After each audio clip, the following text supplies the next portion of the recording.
மகிமைப்படுத்துவோம். எத்தனை பேர் கூப்பிடுறீங்க அந்த பரிசுத்த ஆவியானவரை? நிச்சயமாய் உன் கூடவே அவர் இருக்க போறாருங்க.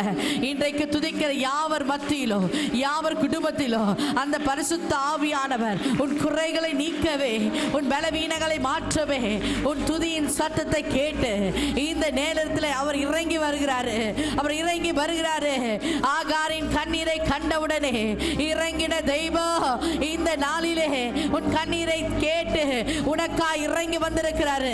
இயேசுவின் நாமத்தினால அன்னாளின் ஜெபத்தை கேட்ட தேவ சாமுவேலை கொடுத்தது போல இந்த நாளிலே உன் ஜெபத்தை கேட்டு உன் வேண்டுதலுக்கு அவர் பதில் கொடுக்க போறாரு. நல்ல கரங்களை தட்டி கர்த்தரை மகிமைப்படுத்துவோம். எலியாவை காகம் கொண்டு போஷித்த தேவ எங்களை இறங்கி வந்து இந்த நாளிலே போஷியும் ஐயா.